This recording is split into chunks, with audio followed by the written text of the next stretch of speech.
Londres, au printemps de 1855, vibrait d'anticipation alors que la saison atteignait son zénith, et personne ne le ressentait plus vivement que Lady Eleanor Blackwood, qui se tenait dans le petit salon de l'hôtel particulier de sa famille, entourée d'un tourbillon de préparatifs de mariage. À 25 ans, Eleanor incarnait le pragmatisme et l'accomplissement. Ses cheveux châtains étaient arrangés dans un style simple mais élégant qui complétait ses yeux noisettes intelligents, tandis qu'elle examinait méticuleusement la liste des invités pour ce que la société murmurait déjà être le mariage de la saison. Les domestiques s'affairaient autour d'elle avec des échantillons de tissus et des arrangements floraux, leurs mouvements chorégraphiés par la planification minutieuse d'Eleanor, qui vérifiait chaque détail dans son carnet de notes relié en cuir. La lumière du soleil printanier filtrait à travers les hautes fenêtres, illuminant la pièce élégante tandis qu'Eleanor s'arrêtait pour admirer l'échantillon du gâteau de mariage qui venait d'arriver, une confiserie d'un art si raffiné que même les filles de cuisine avaient poussé un cri de surprise à sa livraison. 6 mois plus tôt, lorsque son père lui avait annoncé ses fiançailles avec Alexander Westbrook, le duc de Thornfield, Eleanor avait accepté avec la digne réserve attendue d'une fille de l'aristocratie, comprenant que cette union, bien qu'arrangée par leur famille, représentait tout ce qu'une femme de sa condition pouvait désirer. Au cours de leur fréquentation, un respect sincère s'était épanoui entre eux, sinon l'amour passionné décrit dans les romans auxquels Eleanor se laissait parfois aller.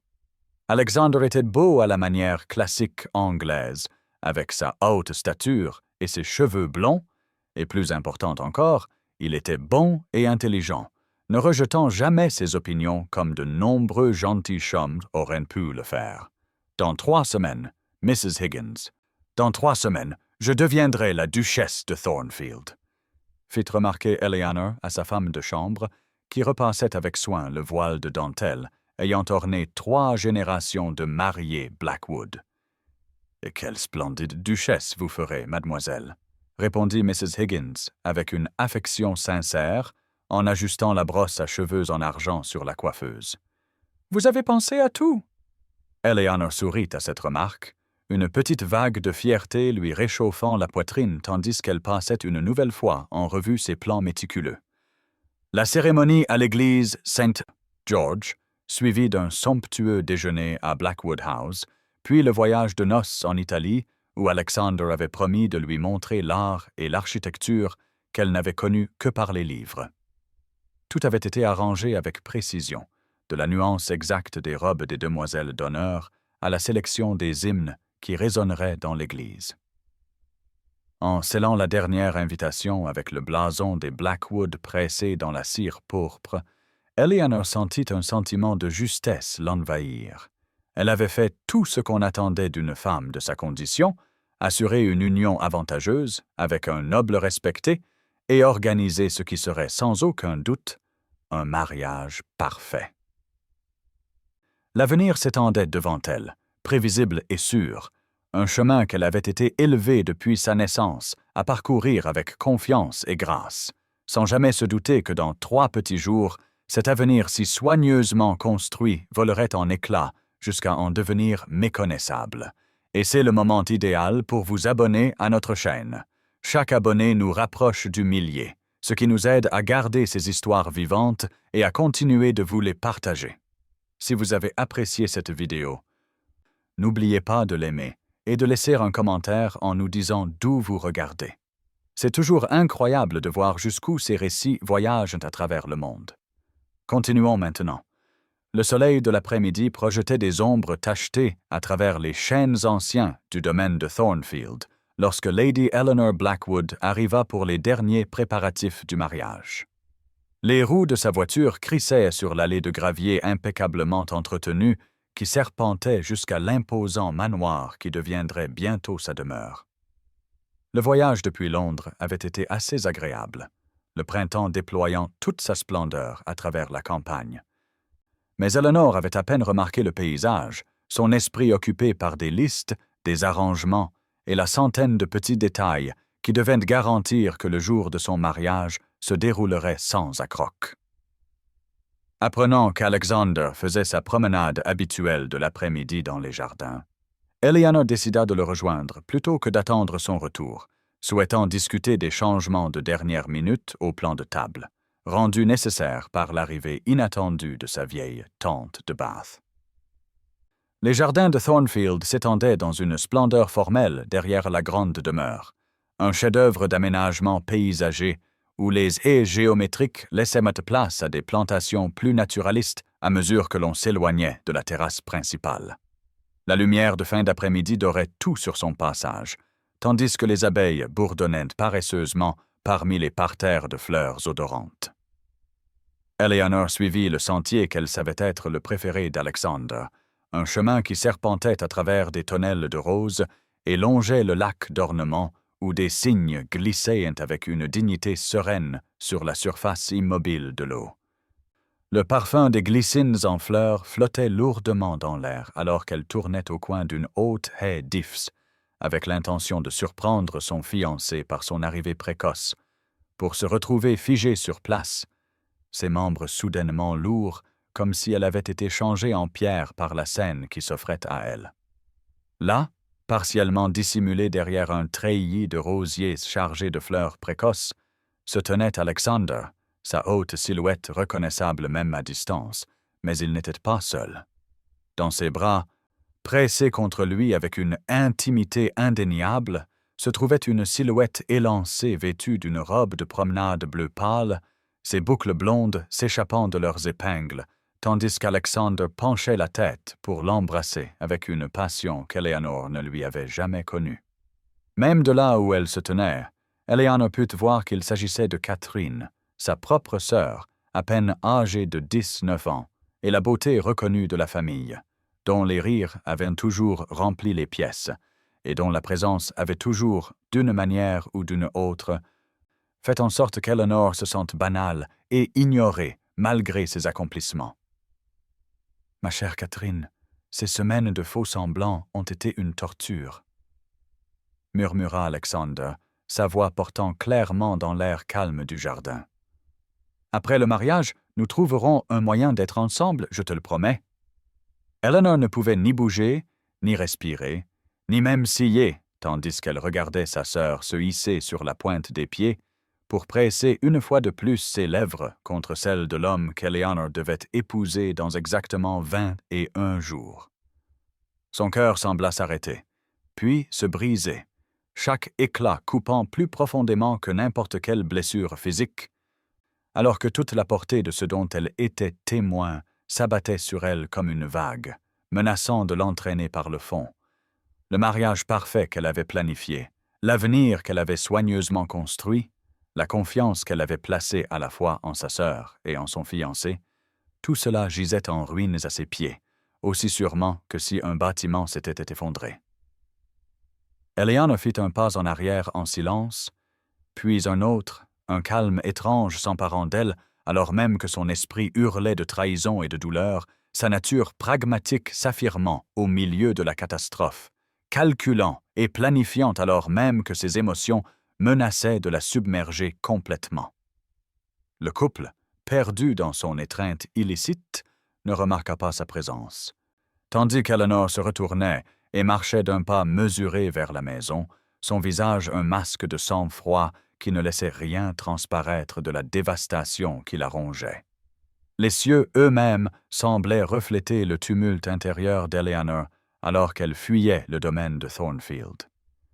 Des nuages amoncelaient à l'horizon et le grondement lointain du tonnerre offrait une toile de fond sinistre à son départ précipité.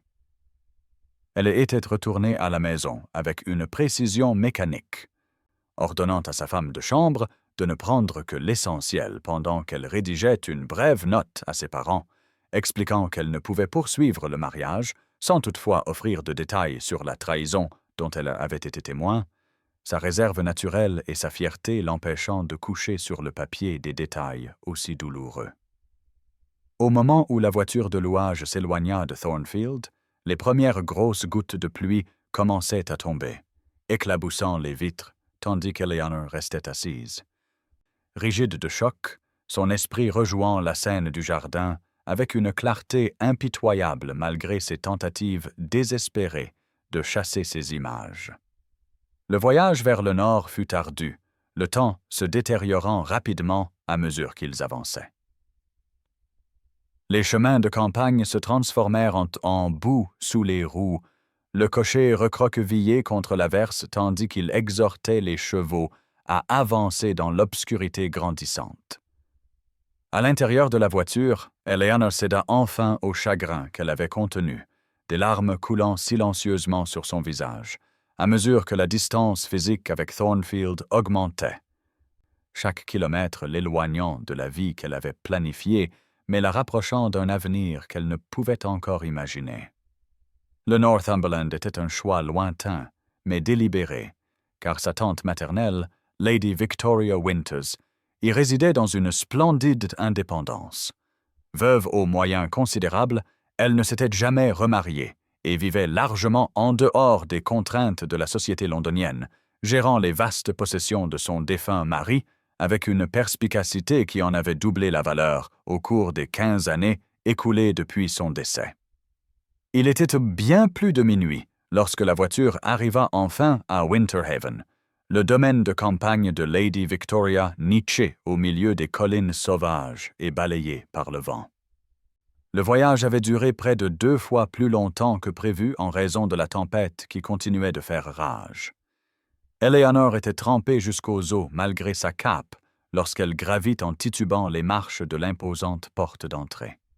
Sa tante l'attendait déjà dans le hall, ayant été alertée par l'arrivée d'un messager qu'Eleanor avait dépêché d'un relais de poste des heures plus tôt. « Je ne peux pas l'épouser, tante Victoria. » Sanglota Eleanor alors que la femme plus âgée l'enveloppait dans une étreinte chaleureuse, les convenances oubliées face à une détresse si évidente. Pas après ce que j'ai vu, pas après ce que j'ai entendu. « Chut, mon enfant !» la calma Lady Victoria, guidant sa nièce détrempée vers le feu crépitant dans le salon où du thé chaud et des couvertures l'attendaient. « Tu es en sécurité ici, et demain il sera bien temps pour les explications. Pour l'instant, tu dois te reposer. » La tempête finit par se calmer, tant à l'extérieur des épais murs de pierre de Winterhaven qu'à l'intérieur d'Eleanor elle-même. La violente tempête d'émotions laissa place à un engourdissement creux alors qu'elle s'était assise, enveloppée dans des couvertures devant le feu, partageant enfin le récit complet de ce qu'elle avait vu dans le jardin de Thornfield. Lady Victoria écouta sans l'interrompre, son visage devenant de plus en plus grave, jusqu'à ce qu'Eleanor ait épuisé ses mots et reste assise dans un silence las, le regard fixé sur les flammes dansantes. « Parfois, ma chère, ce qui semble être la fin n'est qu'un douloureux commencement, » dit enfin Lady Victoria, sa voix douce mais ferme, en prenant la main d'Eleanor dans la sienne. « Moi aussi. J'ai autrefois souffert d'une trahison du cœur, bien que dans des circonstances différentes, et j'ai cru que ma vie était terminée avant d'avoir réellement commencé. Pourtant, me voici, avec une vie construite selon mes propres désirs plutôt que selon les attentes des autres. » Eleanor leva vers sa tante des yeux cerclés de rouge, voyant pour la première fois non seulement la femme posée et indépendante qu'elle avait toujours admirée de loin, mais une âme sœur qui avait traversé le feu et en était ressortie plus forte.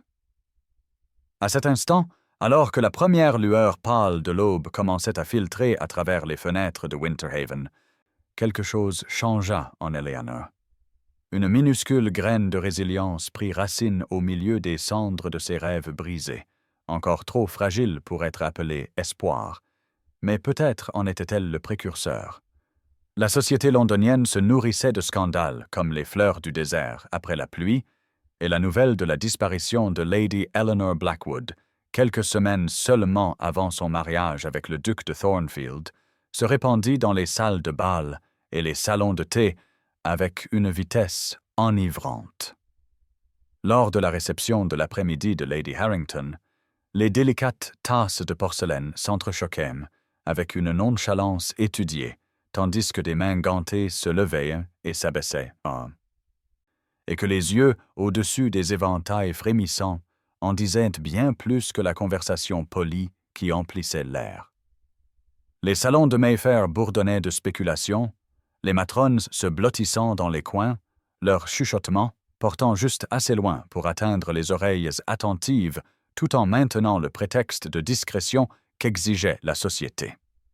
L'explication officielle, livrée avec une gravité étudiée par Lord Blackwood lors de la soirée de White, où l'absence d'Eleanor fut officiellement notée pour la première fois, était que sa fille aînée avait souffert d'une dépression nerveuse due à la tension des préparatifs du mariage et avait été envoyée se reposer chez des parents à la campagne. Lady Catherine Blackwood, resplendissante dans une soie bleu pâle qui complétait parfaitement ses boucles blondes et son teint de porcelaine, jouait le rôle de la sœur inquiète, avec une habileté convaincante, ses yeux bleus convenablement baissés lorsqu'on l'interrogeait sur le bien-être de sa sœur. « Avez-vous eu des nouvelles d'Eleanor, Lady Catherine » s'enquit Lady Pembroke autour d'un thé, son ton prévenant bien que ses yeux restassent vifs de curiosité. « Elle a écrit brièvement, » répondit Catherine avec un soupir délicat. Sa performance impeccable tandis qu'elle pressait un mouchoir de dentelle sur ses yeux. Les médecins pensent qu'un repos complet, loin de toute agitation, est essentiel à sa guérison. Quelle tragédie pour votre famille, et bien sûr pour le duc, poursuivit Lady Pembroke, observant attentivement le visage de Catherine.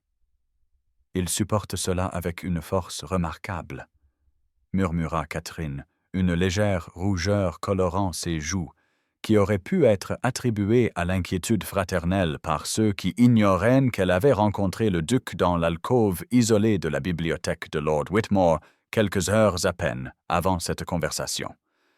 Ce que ces mêmes observateurs manquèrent également, c'était la façon dont les doigts gantés de Catherine tordaient son mouchoir lorsque le nom du duc était mentionné, ou comment son regard se tournait vers la porte chaque fois qu'un nouveau visiteur était annoncé, comme si elle attendait ou peut-être redoutait son arrivée. Pendant ce temps, de l'autre côté de la ville, dans son cercle, Alexander Westbrook, duc de Thornfield, endurait la curiosité à peine voilée de ses pairs, avec une indifférence aristocratique, sa belle apparence blonde inchangée, bien qu'une certaine tension autour de ses yeux trahît peut-être une tension intérieure. Je dois dire, Thornfield, qu'il est fort irrégulier pour une fiancée de s'enfuir si près du mariage, remarqua Lord Wellesbury, après que son troisième brandy eut délié à la fois sa langue et sa discrétion. Lady Eleanor a toujours semblé une jeune fille si sensée, pas du genre à avoir des vapeurs ou des crises d'hystérie féminine. Le duc se contenta de hausser un sourcil, son expression ne révélant rien, tandis qu'il sirotait sa propre boisson avec une lenteur délibérée. « La famille Blackwood a toute ma sympathie et mon soutien en ces temps difficiles, » répondit-il, son ton mettant fin à toute discussion ultérieure sur le sujet. Loin de leur performance publique, Catherine et Alexander poursuivaient leur rencontre clandestine, leur passion désormais tempérée par la complication inattendue de la disparition d'Eleanor et l'examen inopportun qu'elle avait attiré sur eux deux. « C'est la troisième fille à fuir un mariage cette saison, » remarqua Lady Winfield à sa compagne à l'opéra, sa voix portant délibérément jusqu'à la loge voisine où la famille Blackwood était assise, raidement consciente de l'attention dirigée vers elle. « Il y a peut-être quelque chose dans l'eau, » vint la réponse, suivie de ricanements à peine dissimulés derrière des programmes ornés. Au fil des semaines, sans aucun signe du retour d'Eleanor, les spéculations devinrent de plus en plus folles, les rumeurs allant d'un attachement secret antérieur à une fuite amoureuse à l'étranger, en passant par des théories plus sinistres, impliquant la mystérieuse première épouse du duc, décédée dans des circonstances jamais entièrement expliquées à la satisfaction de la société. Chaque murmure, chaque spéculation, chaque regard cruellement amusé jeté vers la famille Blackwood, ou le duc lui-même, ajoutait une autre brique au mur qu'Eleanor devrait escalader si jamais elle choisissait de revenir dans la société, qui se repaissait maintenant si avidement de son absence. Les enjeux de sa réapparition éventuelle devenaient plus élevés chaque jour qui passait, alors que sa réputation, si soigneusement entretenue au cours de ses 25 ans, devenait la victime de ses fiançailles rompues, laissant une tache que même le temps pourrait peiner à effacer. Un mois s'écoula à Winter Haven dans un brouillard de chagrin pour Eleanor. Les jours se fondaient dans les nuits, alors qu'elle errait comme un fantôme dans les vastes pièces, ne s'intéressant que peu à la nourriture ou à la compagnie, tandis que Lady Victoria observait avec une patiente sollicitude, sans la presser ni se retirer, mais en restant simplement présente jusqu'à ce que, presque imperceptiblement, le plus fort de la tempête commence à passer. Le printemps avançait dans la campagne du Northumberland, peignant le paysage sauvage de verts vifs et de touches de fleurs des champs qui attiraient progressivement Eleanor à l'extérieur pour des périodes de plus en plus longues chaque jour. Son teint retrouva une partie de sa couleur d'antan, alors qu'elle parcourait les vastes terres de Winter Haven, trouvant le réconfort dans la beauté sauvage si différente des jardins manucurés de sa maison londonienne. C'est au cours d'une de ces promenades que Lady Victoria aborda sa nièce, un grand livre de contes relié en cuir sous le bras, lui demandant avec une délibération désinvolte si elle pouvait l'aider à examiner les comptes trimestriels. Cette requête, qui semblait assez anodine, s'avéra être le tournant de sa guérison. Les colonnes de chiffres bien ordonnées offrirent un sanctuaire inattendu à l'esprit méthodique d'Eleanor. La logique claire de l'addition et de la soustraction offrait un contraste réconfortant avec le chaos émotionnel qu'elle avait enduré, et elle se retrouva absorbée par les détails de la gestion du domaine avec un intérêt croissant. Lady Victoria, observant cet engagement, partagea progressivement davantage de responsabilités, de la correspondance avec les fermiers aux négociations avec les marchands locaux, révélant par l'exemple plutôt que par l'instruction comment une femme pouvait contrôler ses propres affaires avec intelligence et autorité. Votre suggestion d'alterner les cultures dans les champs du Nord plutôt que de les laisser en jachère a augmenté le rendement de près de 20%, nota Lady Victoria un après-midi, alors qu'elles étaient assises dans le bureau du domaine, la lumière du soleil filtrant à travers les hautes fenêtres pour éclairer le bureau massif en chêne couvert de cartes et de registres. Eleanor leva les yeux, surprise, une petite lueur de fierté réchauffant sa poitrine face à cette preuve que ses idées avaient une valeur pratique au-delà des accomplissements sociaux qu'on l'avait élevée à privilégier. J'ai passé ma vie à me préparer à être l'épouse de quelqu'un. Tante, admit-elle doucement, ses doigts traçant la reliure en cuir du livre de contes devant elle, sans jamais considérer que je pourrais être capable de plus. Lady Victoria sourit, les fines rides autour de ses yeux se plissant d'une chaleur sincère, tandis qu'elle regardait sa nièce avec une satisfaction évidente. Le plus grand cadeau de la déception est la liberté, Eleanor, répondit-elle, sa voix douce mais ferme. La vie que vous aviez prévue a disparu. Vous pouvez maintenant en construire une selon vos propres désirs. Cette conversation persista dans l'esprit d'Eleanor, alors qu'elle accompagnait sa tante à dîner au domaine voisin de Thornwood Hall le soir suivant, sa première sortie mondaine depuis sa fuite de Londres, bien que modeste, avec seulement 6 invités au total. Lord James Harrington, leur hôte, était un veuf de 30 ans dont les manières réservées cachaient une intelligence vive qui devint évidente lorsque la conversation autour de la table se tourna vers la littérature et la philosophie, des sujets qu'Eleanor avait toujours appréciés, mais rarement eu l'occasion de discuter dans les cercles londoniens obsédés par le mariage.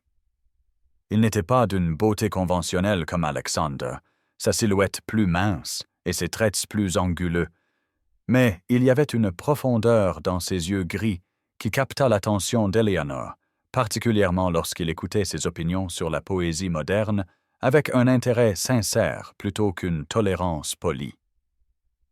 Une bibliothèque substantielle occupait l'aile est de Thornwood Hall, et après le dîner, Lord Harrington guida leur petit groupe pour une visite de sa collection, s'arrêtant devant une étagère de revues scientifiques qui incita Eleanor à mentionner un article qu'elle avait récemment lu sur les améliorations agricoles. « Je trouve que peu de gens partagent mon intérêt pour de telles applications pratiques de la science », remarqua Lord Harrington, étudiant Eleanor avec une nouvelle appréciation alors qu'il discutait des mérites de différents systèmes d'irrigation. La plupart des visiteurs préfèrent admirer les éditions originales plutôt que de discuter de leur contenu.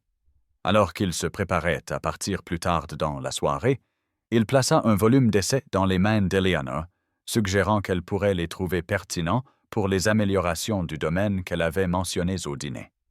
Ses doigts effleurèrent brièvement les siens lors de cet échange, un contact momentané qui envoya une chaleur inattendue à travers Eleanor, suivi immédiatement par la culpabilité et la confusion de pouvoir ressentir quoi que ce soit si peu de temps après son chagrin d'amour. Pourtant, alors que leur voiture roulait vers Winter Haven sous un dais d'étoiles, Eleanor se surprit à ne pas penser à la trahison d'Alexander, mais à la conversation réfléchie de Lord Harrington et au livre d'essais qui reposait maintenant sur ses genoux, un changement petit mais significatif dans son paysage émotionnel qui représentait le premier pas hésitant vers la guérison. L'automne transforma la campagne du Northumberland en une tapisserie de tons roux et dorés. La saison des récoltes apporta avec elle des traditions séculaires que Lady Victoria insista pour que sa nièce découvre de première main, malgré la réticence initiale d'Eleanor. Les salles de réception du village avaient été décorées de gerbes de blé et de fleurs d'automne, leur beauté simple et rustique créant une atmosphère à des mondes de distance des lustres en cristal et des moulures dorées des salles de bal londoniennes, alors qu'Eleanor entrait au bras de sa tante. Elle portait une robe de laine vert foncé garnie d'une modeste dentelle au col et aux poignets, plutôt que les créations de soie élaborées qui avaient rempli sa garde-robe à Londres. Des musiciens locaux jouaient des airs de campagne entraînants au violon et à la flûte. La musique, moins raffinée, était en quelque sorte plus joyeuse que celle des orchestres de la saison. Et les danseurs évoluaient à travers des figures traditionnelles, avec un enthousiasme naturel, qui fit réaliser à Eleanor à quel point les bals de Londres étaient devenus guindés et performatifs en comparaison. 6 mois s'étaient écoulés depuis sa fuite de Thornfield, 6 mois de guérison tranquille et de découverte progressive, alors qu'elle aidait sa tante à gérer Winter Haven et correspondait avec Lord Harrington sur des livres et des améliorations agricoles, leurs échanges devenant de plus en plus personnels, tout en maintenant toujours une bienséance de rigueur. Elle le repéra dès son arrivée, sa haute silhouette se distinguant même dans la pièce bondée, et sentit un battement inattendu dans sa poitrine lorsqu'il s'approcha avec un sourire chaleureux qui transforma ses traits sérieux. « Je craignais que vous ne trouviez nos festivités locales trop provinciales après la société londonienne. Lady Eleanor, » dit-il alors qu'ils échangeaient des salutations, ses yeux observant sa tenue plus simple, avec une appréciation évidente. « Je les trouve d'une authenticité rafraîchissante, Lord Harrington, » répondit-elle avec une chaleur sincère, notant comment l'atmosphère informelle semblait avoir détendu sa réserve habituelle. Chacun participe pour le plaisir plutôt que par obligation ou pour se montrer. Lorsqu'une danse de campagne commença, il lui offrit sa main avec une légère révérence, et Eleanor accepta malgré son intention initiale d'éviter de danser, trouvant un plaisir inattendu dans les pas vifs et la nature communautaire de la danse, qui permettait de brèves conversations avec plusieurs partenaires plutôt que le long tête-à-tête d'une valse londonienne. Entre 2 danses, ils se retrouvèrent assis près d'une fenêtre donnant sur la place du village, discutant du livre d'essais qu'il lui avait prêté des mois plus tôt. Leur conversation coulait naturellement de la théorie agricole à la philosophie, en passant par la nature même de la société. Votre analyse de la manière dont les méthodes agricoles modernes pourraient s'attaquer à la pauvreté rurale montre une perspicacité remarquable. Lady Eleanor, observa Lord Harrington, ses yeux gris fixés sur son visage avec un intérêt sincère.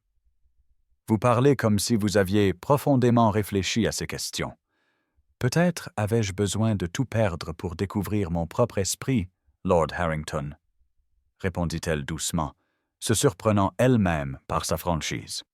Avant de venir à Winterhaven, mes pensées étaient toujours dirigées vers des accomplissements convenables et une conversation convenable pour une union convenable, jamais vers des questions de fond ou de but. Son expression devint pensive alors qu'il étudiait son visage dans la lueur chaude des bougies. Alors peut-être que ce qui semblait être un malheur était en fait une opportunité déguisée, suggéra-t-il, sa voix baissée pour ses oreilles seules. Si vous aviez épousé le duc, auriez-vous découvert votre talent pour la gestion de domaine ou votre passion pour l'amélioration des conditions de vie des fermiers, ou ses capacités seraient-elles restées enfouies sous le poids des obligations d'une duchesse? Eleanor n'avait jamais envisagé cette perspective, mais elle se surprit à hocher lentement la tête, tant la vérité de ses paroles résonnait en elle. Pour la première fois, elle s'autorisa à imaginer que sa fuite d'un mariage bâti sur la trahison l'avait peut-être sauvée d'une vie de limitation, plutôt que de la priver de position et de sécurité. Alors que la soirée se poursuivait, Eleanor se surprit à rire plus librement qu'elle ne l'avait fait depuis des mois, peut-être des années, le poids des attentes sociétales temporairement levé de ses épaules au sein de cette communauté qui la jugeait sur ses actions présentes plutôt que sur ses malheurs passés. Lorsque la main de Lord Harrington effleura accidentellement la sienne lors d'une discussion particulièrement animée sur la littérature moderne, aucun d'eux ne se retira immédiatement. Ce bref contact envoya un courant de conscience à travers Eleanor qui était à la fois excitant et terrifiant, car il confirmait ce qu'elle avait hésité à reconnaître.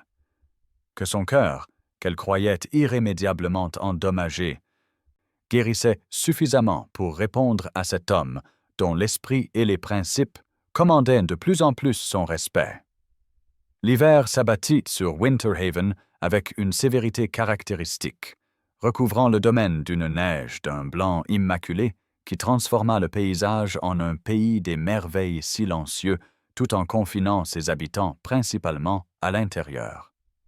Là, des feux rugissants et d'épais murs de pierre offraient un sanctuaire contre les vents mordants du nord. Eleanor avait appris à aimer ces journées tranquilles passées à la bibliothèque ou au bureau du domaine. Sa confiance dans la gestion des divers aspects de Winterhaven grandissait sous la direction attentionnée de sa tante. Tandis que les soirées amenaient souvent Lord Harrington pour le dîner et des discussions littéraires qui se prolongeaient tard dans la nuit, leur connexion intellectuelle s'approfondissant en quelque chose qu'Eleanor hésitait à nommer mais ne pouvait plus nier. C'est par un de ces matins assourdis par la neige que la lettre arriva. Le blason familier des Blackwood sur le sceau fit sursauter douloureusement le cœur d'Eleanor avant qu'elle ne rassemble le courage de briser la cire et de déplier le lourd papier crème. L'écriture élégante appartenait à Catherine. Les boucles et les fioritures familières semblaient maintenant aussi fausses que les sentiments qu'elles transmettaient, annonçant ses fiançailles avec le duc de Thornfield et demandant, avec une audace à couper le souffle, à la fois la bénédiction d'Eleanor et sa présence au mariage prévu pour le printemps à Londres. Les pages tremblaient dans les mains d'Eleanor, alors qu'elle lisait les mots de remords creux et de justification transparente de sa sœur, culminant avec l'affirmation que les liens familiaux devraient transcender toutes les déceptions, comme si la découverte par Eleanor de leur trahison n'avait été qu'un inconvénient plutôt qu'une dévastation. Lord Harrington la trouva cet après-midi-là toujours assise dans la bibliothèque, la lettre froissée sur ses genoux et son visage un masque de sang-froid qui ne parvenait pas à cacher la tempête dans ses yeux. Elle partagea le contenu sans préambule, sa voix stable malgré le tumulte évident dans sa posture rigide et ses mains fermement serrées. « Je dois retourner à Londres », conclut-elle, le regard fixé sur la neige qui tombait au-delà de la fenêtre. « Je ne peux pas me cacher éternellement dans le Northumberland, les laissant construire le récit qui leur convient pendant que je suis absente pour me défendre. » Certaines batailles doivent être menées seules, Lady Eleanor, répondit-il doucement, se déplaçant pour se tenir à côté de sa chaise. Mais sachez que vous ne retournez pas à Londres sans alliés. Sa présence stable et son soutien silencieux brisèrent le sang-froid soigneusement entretenu d'Éléonore. Les larmes qu'elle avait refusé de verser pour la lettre coulaient maintenant silencieusement sur ses joues alors qu'elle reconnaissait la vérité qu'elle avait évitée. Retourner à Londres signifiait non seulement affronter sa famille et son ancien fiancé, mais aussi laisser derrière elle le sanctuaire de Winterhaven et l'homme dont la compagnie était devenue essentielle à sa guérison. « James », murmura-t-elle, utilisant son prénom pour la première fois, « je ne peux nier que vous êtes devenu très important pour moi, mais j'ai bâti des murs pour protéger ce qui reste de mon cœur, et je ne peux promettre qu'ils tomberont un jour complètement. » Sa main trouva la sienne, chaude et ferme, tandis que ses yeux gris la fixaient avec une certitude inébranlable. « Je préférerais avoir une partie de votre véritable être que l'entièreté de quelqu'un qui fait semblant, Eleanor, » répondit-il simplement. La sincérité dans sa voix ne laissait aucune place au doute, et Eleanor sentit quelque chose changer en elle, un déploiement prudent de possibilités là où il n'y avait eu auparavant que des portes fermées. Lady Victoria entra et les trouva ainsi, les mains jointes et les regards perdus dans une communication silencieuse qui ne nécessitait aucun mot. Elle sourit avec une satisfaction tranquille avant de s'éclaircir la gorge pour annoncer que le thé était servi. Alors qu'il se dirigeait vers le salon, l'esprit d'Éléonore se tournait déjà vers le voyage à venir, reconnaissant qu'elle retournerait à Londres en étant une femme différente de celle qui avait fui 6 mois plus tôt. Elle n'était plus définie par son rôle de fille ou de future mariée, mais comme une femme découvrant ses propres capacités et sa propre valeur. Quoi que l'attendît à Londres, quelle que soit la confrontation qui se profilait avec Catherine et Alexander, elle y ferait face non pas comme la femme dévastée qui avait fui le domaine de Thornfield, mais comme quelqu'un qui avait commencé à construire une vie selon ses propres désirs, avec des alliés qui appréciaient sa véritable personnalité, et la conviction croissante que ce qui avait autrefois semblé être une fin était en fait le début, douloureux mais nécessaire, d'un voyage vers un bonheur authentique. Le printemps était revenu à Londres au moment où la voiture d'Eleanor traversait les rues familières de Mayfair en direction de l'hôtel particulier des Blackwood. Les artères à la mode étaient bordées d'arbres au feuillage frais et de jardinières éclatantes de fleurs précoces, mais elle observait ce paysage autrefois familier avec des yeux transformés par ces mois passés dans le Northumberland. L'élégante simplicité de sa tenue de voyage, un lainage bleu foncé taillé avec précision plutôt qu'ostentation, reflétait les changements intérieurs autant qu'extérieurs. Sa posture était droite mais détendue, et non plus rigide et guindée comme autrefois. Ses cheveux châtains étaient arrangés dans un style qui privilégiait le pratique à la mode, mais qui, d'une certaine manière, encadrait mieux son visage que les constructions élaborées qu'elle avait jadis favorisées. 9 mois s'étaient écoulés depuis sa fuite de Thornfield, 9 mois de découverte de soi et de croissance tranquille. Et bien que son cœur s'accélérât encore d'appréhension à l'approche de la maison de son enfance, il y avait dans son esprit une assurance nouvelle qui était absente à son départ. Le majordome qui ouvrit la porte dissimula à peine son choc à sa vue, s'attendant clairement à la même Lady Eleanor qui était partie près d'1 an plus tôt, plutôt qu'à la femme posée qui lui tendait maintenant ses gantes avec une autorité tranquille rappelant celle de Lady Victoria. Ses parents l'attendaient dans le salon.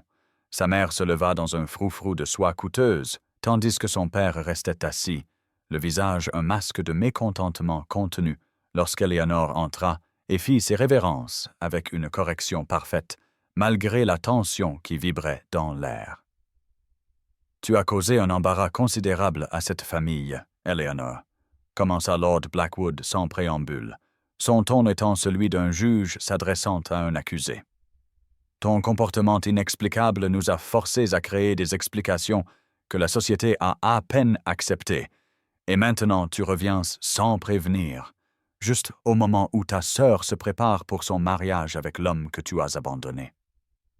Eleanor soutint le regard de son père sans ciller, notant avec un intérêt détaché comment le décor opulent qui l'avait autrefois impressionné lui semblait maintenant excessif et en quelque sorte creux.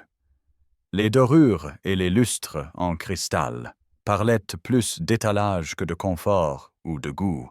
« Je n'ai pas abandonné le duc, père, » répondit-elle d'une voix égale. « Je me suis retiré d'une situation qui était devenue intenable après avoir découvert sa relation intime avec Catherine. » Lady Blackwood suffoqua à cette franchise, sa main se portant à sa gorge dans un choc sincère, tandis que le visage de Lord Blackwood s'assombrissait de colère. « De telles accusations sont inconvenantes et sans fondement, » déclara-t-il, sa voix s'élevant légèrement. « Le duc a généreusement accepté de passer sur ton comportement erratique et a formé un attachement pour ta sœur, qui est à la fois convenable et avantageux pour cette famille. » Cette nuit-là, Eleanor trouva Catherine qui l'attendait dans sa chambre. Sa beauté blonde était inchangée, bien que ses yeux bleus recelassent une méfiance qui n'y était pas présente auparavant. « J'espérais que tu serais heureuse pour moi, Eleanor. » commença-t-elle, son ton modulant entre la contrition et le défi. « Alexander et moi n'avons pas pu nous empêcher de tomber amoureux. Tu comprends sûrement que certaines émotions ne peuvent être niées. » Eleanor regarda sa sœur avec une clarté qui aurait été impossible 9 mois plus tôt, voyant non seulement le beau visage qui avait captivé Alexander, mais aussi l'insécurité et l'égoïsme qui se cachaient dessous. « Il ne s'est jamais agi d'amour, Catherine, » répondit-elle tranquillement. « Il s'agissait de gagner, de prendre quelque chose simplement parce que cela appartenait à quelqu'un d'autre. J'espère que le prix s'en vaudra la peine. » Le lendemain matin, Alexander lui-même vint lui rendre visite. Sa belle apparence blonde était quelque peu diminuée par la méfiance dans son expression alors qu'il faisait face à la femme qui l'avait trahi. « Vous avez toujours été si compétente, si posée, Eleanor, » dit-il après que les premières politesses eurent été échangées, son ton suggérant que cette observation expliquait son comportement. « Je n'ai jamais regardé sous la surface pour découvrir la femme que vous étiez vraiment jusqu'à ce que vous soyez parti. Et alors, il était trop tard. » Eleanor l'étudia avec un détachement qui aurait été impossible avant son séjour à Winter Haven, reconnaissant dans ses paroles non pas un remords sincère, mais l'orgueil blessé d'un homme peu habitué au rejet. Elle voyait clairement maintenant ce à quoi elle avait été aveugle auparavant, que son caractère manquait de la profondeur et de l'intégrité qu'elle lui avait attribuées, sur la base d'un charme superficiel et de sa position. « Et maintenant, vous ne le saurez jamais, » répondit-elle simplement, sa voix ni amère ni en colère, mais neutre. La déclaration n'était pas une punition, mais simplement la reconnaissance d'une vérité. Elle le laissa debout dans le salon pour s'occuper de sa correspondance. Des lettres de Lady Victoria et de Lord Harrington qui la reliaient à la vie authentique qu'elle avait commencé à construire dans le Northumberland, lui rappelant que son retour à Londres était temporaire, une confrontation nécessaire avec son passé, qui la libérerait pour aller de l'avant, plutôt qu'un retour permanent dans un monde dont elle avait dépassé les valeurs superficielles et les relations de façade durant son absence. Le bal annuel de printemps de la duchesse de Pembroke représentait l'apogée de la saison londonienne, un événement où la présence était à la fois un privilège et une affirmation de statut social. La magnifique salle de bal scintillait de 1000 bougies se reflétant dans les miroirs dorés, tandis que la fine fleur de la société se rassemblait dans ses plus beaux atours pour voir et être vue parmi ses pairs. Eleanor entra au bras de son père. Sa robe, une création de soie vert émeraude, dont l'élégante simplicité contrastait avec les ensembles richement garnis et parés de bijoux qui l'entouraient. Et l'assurance tranquille de son maintien attirait les regards curieux et les chuchotements alors qu'elle se déplaçait dans la foule avec une dignité posée. La semaine passée avait été une épreuve d'apparition sociale soigneusement orchestrée, conçue pour la réintroduire dans la société et normaliser sa présence au mariage imminent de Catherine. Chaque rencontre exigeait d'Eleanor qu'elle maintienne un sang-froid parfait face à une curiosité à peine voilée et à des spéculations parfois malveillantes sur son absence et son retour. L'orchestre venait de commencer les premières mesures de la première danse lorsqu'une vague de surprise parcourut les invités assemblés. Les têtes se tournèrent vers l'entrée où Lord James Harrington se tenait, scrutant la salle avec une calme assurance, bien qu'il assistât rarement aux événements londoniens, préférant les occupations intellectuelles et les plaisirs plus tranquilles de la vie à la campagne à la gaieté artificielle de la saison. Ses yeux trouvèrent immédiatement Eleanor, et il traversa la foule avec détermination, s'inclinant formellement devant elle avec une correction parfaite qui transmettait néanmoins une chaleur apparente pour tous ceux qui les observaient. « Lady Eleanor, dit-il, sa voix portant clairement dans le silence momentané qui s'était fait autour d'eux, me feriez-vous l'honneur de cette danse? » La nature publique de cette demande, faite avant qu'Eleanor n'ait dansé avec aucun autre gentilhomme depuis son retour, constituait une déclaration claire de soutien et d'estime qui envoya immédiatement des vagues de spéculation à travers la salle de bal, alors qu'elle plaçait sa main dans la sienne, avec un sourire sincère qui transforma ses traits.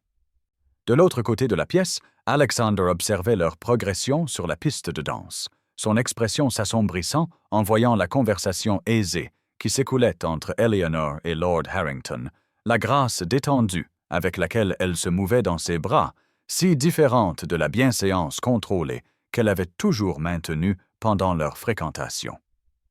Catherine se tenait à proximité, son attention visiblement partagée entre son fiancé et le jeune et séduisant vicomte de Wetherby, dont elle encourageait les regards admiratifs par un flirt subtil malgré ses récentes fiançailles, ignorant qu'Alexander avait remarqué cette attention partagée avec une fréquence croissante ces dernières semaines.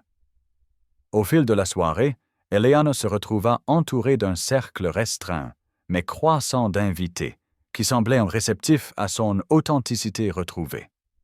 La conversation coulait plus naturellement qu'elle ne l'avait jamais fait au cours de ses saisons précédentes, alors qu'elle parlait avec une autorité tranquille de sujets allant de la gestion de domaine à la littérature, son intelligence n'étant plus soigneusement dissimulée sous un vernis d'accomplissements féminins appropriés. « J'ai fait le mauvais choix », murmura Alexander en s'approchant d'elle pendant un bref moment où elle se tenait seule près des portes de la terrasse, sa voix assez basse pour qu'elle seule puisse entendre l'aveu. « Je le vois maintenant. » Eleanor le regarda calmement, notant avec un intérêt détaché que ses paroles ne suscitaient en elle aucune réponse émotionnelle, au-delà d'une légère pitié pour l'homme qui n'avait reconnu la valeur que lorsqu'elle était irrémédiablement perdue. « Vous n'avez pas fait le mauvais choix, Alexander, » répondit-elle, sa voix douce mais ferme. « Vous n'étiez tout simplement pas digne du choix. » Avant qu'il ne puisse répondre, une agitation près de la table des rafraîchissements attira leur attention. La voix de Catherine s'était élevée vivement dans une dispute avec le vicomte de Wetherby, ses joues rouges de colère plutôt que d'une modestie saillante, alors qu'elle le réprimandait pour avoir dansé 2 fois avec Lady Sarah, malgré des promesses antérieures faites lors de moments privés dans le jardin d'hiver. L'éclat indiscret confirma ce qu'Eleanor avait déjà observé tout au long de la soirée, que les flirts de Catherine dépassaient largement les convenances malgré ses fiançailles, son besoin d'admiration et de conquête inchangé par sa victoire apparente en s'assurant le duc. Lord Harrington apparut aux côtés d'Eleanor, alors qu'Alexander se déplaçait rapidement pour contenir la scène qui se déroulait. Sa présence un réconfort constant tandis qu'ils observaient les chuchotements se répandre dans la salle de bal comme des ondes dans un étang. Certains trésors ne sont reconnus que par ceux qui valorisent la substance plutôt que l'apparence. « Lady Eleanor, » dit-il tranquillement, ses yeux gris la fixant avec une intensité qui en disait bien plus que ses paroles mesurées. « Avec votre permission, j'aimerais vous rendre visite demain pour discuter de certaines questions d'importance concernant nos avenirs mutuels. » La déclaration, faite avec une franchise caractéristique mais une parfaite bienséance, fit monter une chaleur aux joues d'Eleanor, et d'une légèreté dans son cœur qui avait été absente depuis si longtemps qu'elle en avait presque oublié la possibilité.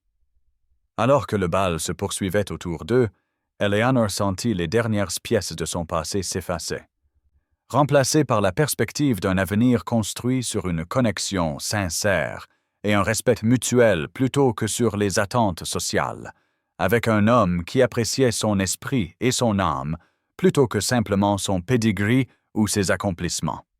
La justification publique de ses choix s'achevait non pas par une confrontation dramatique, mais par la simple évidence d'un bonheur authentique qu'aucune quantité de commérage ou de désapprobation ne pourrait diminuer.